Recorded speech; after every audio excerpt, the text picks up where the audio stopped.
नमस्कार साथियों, कैसे हैं आप सब। उम्मीद करता हूं कि आप लोग ठीक ही होंगे।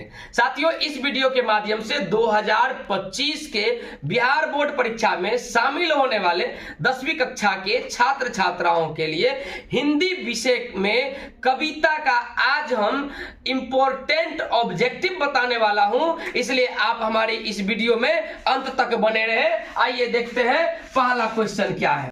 पहला क्वेश्चन है रहीरास। रहीरास किसकी रचना है? देखिए, रहीरास गुरु नानक जी का रचना है। दूसरा प्रश्न है गुरु नानक का जन्म लाहौर के किस ग्राम में हुआ था? गुरु नानक का जन्म लाहौर के तलवंडी ग्राम में हुआ था, याद रख। तीसरा क्वेश्चन है सिखों के पांचवें गुरु कौन है? सिखों के पांचवें गुरु गुरु अर्जुन देव है। देखिए, यहाँ पे आपको कई तरह का प्रश्न पूछ सकता है। पूछेगा सिखों का पहला गुरु कौन है, तो याद रखिएगा पहला गुरु जो है आपको गुरु नानक जी हो गए। यहीं पे यदि ये पूछ दे कि सिखों का 10वां गुरु कौन है, तो आप कहिएगा सिखों का 10वां गुरु गुरु गोविंद सिंह जी है। लेकिन 5वां गुरु का बात करेगा तो गुरु अर्जुन देव हो जाएगा। यहाँ पे आप देख लीजिए 5वें गुरु के बारे में पूछ रहा है, इसलिए बी नंबर इसका आंसर होगा। चौथा प्रश्न है वाणी कब विष के समान हो जाता है? तो वाणी कब विष यानी जहर, वाणी कब जहर के समान हो जाता है? तो याद रखिएगा राम नाम के बिना, क्योंकि कविता है राम नाम बिनु बिरथ जगी जन्मा भिखू खावे भिखू बोले बिनु नावे नी फलू मटी ब्रह्मणा, जिसका लेखक कौन है? गुरु नानक जी। तो यानी राम नाम के बिना जो है ना वाणी विष के समान हो जाता है।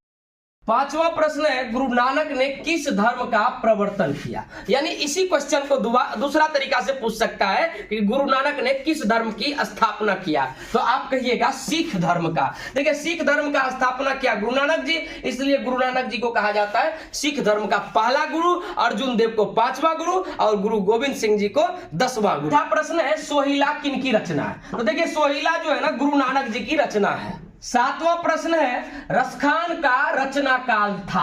यानी क्वेश्चन को पहले समझिए, मतलब जिस टाइम में रसखान रचना कर रहे थे, मतलब कविता या कहानी या गद्य या उपन्यास कुछ भी लिख रहे थे, उस टाइम में किसका शासन काल था? शाहजहां का था कि जहांगीर का था कि हुमायूं का था कि अकबर का था? देखिए, जिस टाइम में रसखान जी जो है ना अपना रचना कर रहे थे, कविता लिख रहे थे या कोई भी उपनिषद या उपन्यास लिख रहे थे, तो उस टाइम में जो है ना शासन काल था किसका? जहांगीर का। तो याद रखिएगा रसखान का रचना काल और जहांगीर का शासन काल दोनों बराबर है। नंबर प्रश्न है इन मुसलमान हरिजनन पे कौटिन हिंदू वार्य यह किस कवि का कथन है?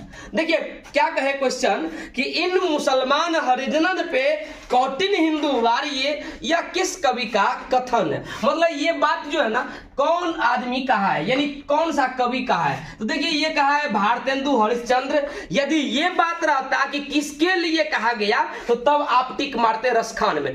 थोड़ा सा मिस करिएगा, यहाँ पे क्या दिया हुआ है कि किस कवि का कथन है, तो इसलिए भारतेंदु हरिश्चंद्र हो जाएगा। लेकिन यहीं पे यदि रह जाता भैया किसके लिए कहा गया है, तो तब हो जाता रसखान। नंबर प्रश्न है रसखान किस विषय में सिद्ध थे? तो रसखान थे सवैया छंद में सिद्ध। 10वां प्रश्न है कवि रसखान को पुष्टि मार्ग में दीक्षा किसने दी? देखिए, कवि रसखान को पुष्टि मार्ग में गोस्वामी विठलनाथ ने दीक्षा दिया था। वह प्रश्न है कवि ने पर्जन्य किसे कहा है? देखिए, कवि ने पर्जन्य किसे कहा है? तो कवि पर्जन्य कहा है बादल को।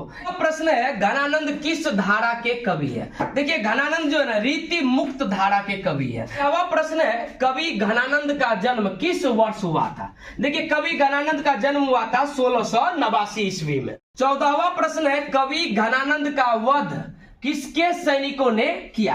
तो देखिए, कवि घनानंद का वध जो है ना नादिर शाह के सैनिकों ने किया। 15वां क्वेश्चन है प्रेमगन अपना आदर्श किसे मानते थे? देखिए, प्रेमगन जी अपना आदर्श भारतेंदु हरिश्चंद्र जी को मानते थे। 16वां प्रश्न है प्रेमगन का जन्म कब हुआ था? देखिए, प्रेमगन का ही दूसरा नाम है बद्री नारायण चौधरी।